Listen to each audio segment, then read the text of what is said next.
नमस्कार साथियों, बहुत बहुत स्वागत है आप सभी का विक्ट्री ऑफ IAS 20 के यूट्यूब चैनल में। तो साथियों, इस वीडियो में हम लोग बात करने वाले हैं कि आखिर पृथ्वी में दिन और रात बराबर कैसे होते हैं। क्या कई बार ऐसा होता है कि उत्तरी गोलार्ध में दिन बड़ा होता है और रातें छोटी होती हैं, या फिर दक्षिणी गोलार्ध में दिन बड़ा होता है और रातें छोटी होती हैं, है ना। तो ये सारी चीजें हैं साथियों, यहाँ पर हमें ध्यान देना है। ये आखिर इसमें कुछ याद नहीं आपको करना है, सिर्फ एक इसमें कॉन्सेप्ट है, वो आप अगर समझ गए तो इसके बाद ये सब हमेशा के लिए आपको याद हो जाएगा। इसके अलावा ग्रीष्म संक्रांति कब होती है उत्तरी गोलार्ध में, या फिर दक्षिणी गोलार्ध में जो है ग्रीष्म संक्रांति कब आती है, शरद विषुव क्या कहलाता है, बसंत विषुव क्या कहलाता है, या ग्रीष्म अयनांत क्या कहलाता है, इन सारी चीजों के बारे में आप लोगों को इस लेक्चर के बाद पूरी जानकारी हो जाएगी साथियों। तो चलिए स्टार्ट करते हैं। देखिए, संक्रांति शब्द जो है यहाँ पर पहले हम एक बता दें, क्योंकि ग्रीष्म संक्रांति की बात करनी है।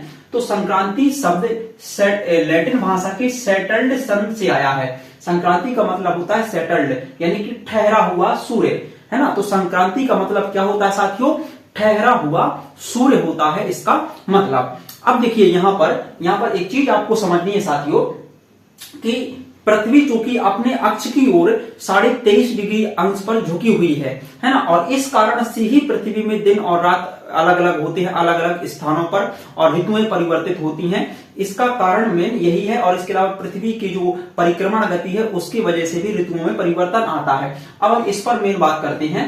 देखिए, 21 जून को सूर्य की सीधी किरणें साथियों चमकती है कहां पर, कर्क रेखा पर। पहले आपको इतना बस ध्यान देना है, 21 जून को सूर्य की सीधी किरणें कहां पर पड़ती हैं, कर्क रेखा पर। फिर इसके बाद जून के बाद आता है जुलाई, अगस्त, सितंबर।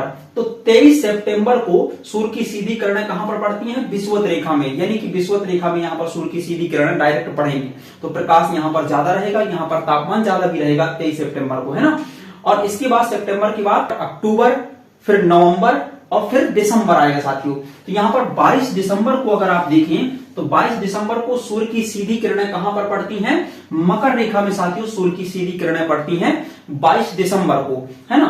तो अब फिर इसके बाद मकर रेखा में यहां पर सूर्य की किरणें सीधी पड़ गई साथियों। इसके बाद नीचे सूर्य की किरणें सीधी नहीं पड़ेंगी, यहां पर तिरछी ही पड़ेंगी। दिसंबर के बाद फिर से सूर्य उत्तरायण होने लगता है, और दिसंबर के बाद जनवरी, फरवरी, मार्च, फिर 21 मार्च को सूर्य की सीधी किरणें कहां पर पड़ती हैं, फिर से विषुवत रेखा में। तो आप लोगों ने इस प्रोसेस में एक चीज ध्यान दी है कि विषुवत रेखा में 2 बार साथियों सूर्य की किरणें सीधी पड़ी हैं। एक बार 23 सितंबर को भी बताया था हमने, और एक बार यहां पर लौट के जब उत्तरायण होता है तब 21 मार्च को, है ना। मार्च के बाद फिर अप्रैल, मई, जून, तो फिर जून को डायरेक्ट फिर एक साल यहां पर चेंज हो जाता है, 21 जून को फिर से यहां पर।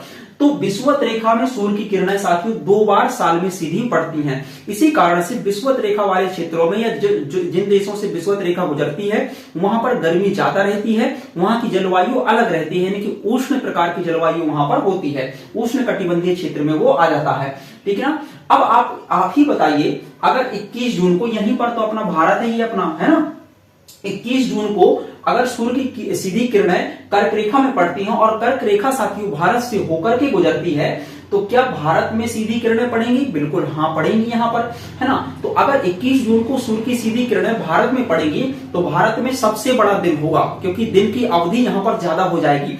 अगर दिन बड़ा हो जाएगा तो रात अपने आप से साथियों यहां पर छोटी हो जाएगी। तो ये आपको ध्यान रखना है ना। तो दिन यहां पर बड़ा होता है 21 जून को, और रात छोटी होती है। तो अगर कोई पूछे कि भारत में दिन बड़ा कब होता है और रात छोटी कब होती है, तो 21 जून आप बता देंगे, क्योंकि सूर्य की सीधी किरणें 21 जून को भारत में पड़ रही हैं, है ना। अगर आपसे पूछे कि उत्तरी गोलार्ध में दिन कब बड़े होते हैं, तो उत्तरी गोलार्ध में दिन बड़े होंगे 21 जून, या इस समय जब सूरज विषुवत रेखा के उत्तर में होता है, यानी कि इस तरफ होता है सूरज की सीधी किरणें जब सीधी पड़ती हैं ना। तो 21 जून को उत्तरी गोलार्ध में दिन बड़े होते हैं और रातें छोटी होती हैं। भारत में भी दिन बड़े होते हैं, क्योंकि भारत भी उत्तरी गोलार्ध में है, तो भारत में भी दिन बड़े और रातें छोटी होती हैं। अगर हम बात करें कि पूरी पृथ्वी में दिन और रात बराबर कब होती हैं, तो देखिए, अगर यहाँ पर सूरज की सीधी किरणें पड़े तो बराबर प्रकाश यहाँ जाएगा 2 हिस्सों में, और बराबर प्रकाश यहाँ आएगा। तो पूरी पृथ्वी में दिन और रात बराबर हो जाएंगे। कब 21 मार्च को और 23 सितंबर को दिन और रात पूरी पृथ्वी में बराबर रहेंगे। अच्छा, अगर हम बात करें दक्षिणी गोलार्ध में, तो साथियों दक्षिणी गोलार्ध में अगर हम देखें तो यहाँ पर 22 दिसंबर को यहाँ पर गर्मी रहती है साथियों दक्षिणी गोलार्ध में, यानी कि जिन देशों से मकर रेखा गुजरती है उन देशों में दिसंबर में गर्मी पड़ती है, क्योंकि सूर्य की सीधी किरणें 22 दिसंबर को मकर रेखा में चमकती है ना। जिस तरह से जून में भारत में गर्मी पड़ती है ना, उसी तरह से अगर कोई देश यहाँ स्थित है तो वहां पर भी गर्मी पड़ेगी दिसंबर में, है ना। तो ये आपको ध्यान रखना है। तो दक्षिणी गोलार्ध में दिन बड़े कब होंगे? 22 दिसंबर को। दक्षिणी गोलार्ध में रातें छोटी कब होंगी? जब दिन बड़े हैं तो रातें छोटी यहीं पर होंगी 22 दिसंबर को, है ना। तो ये आपको इतनी जानकारी जरूर याद रखना। उम्मीद है कि आपको ये चीजें समझ में आ गई होंगी। अब हम बता देते हैं 21 जून को चूंकि सूर्य की किरणें सीधी किरणें कर्क रेखा में पड़ती हैं भारत में, तो 21 जून को ही कहते हैं ग्रीष्म संक्रांति। यानी कि आपसे अगर प्रश्न पूछा जाए कि उत्तरी गोलार्ध में साथियों ग्रीष्म संक्रांति कब होती है, तो आप क्या बताएंगे?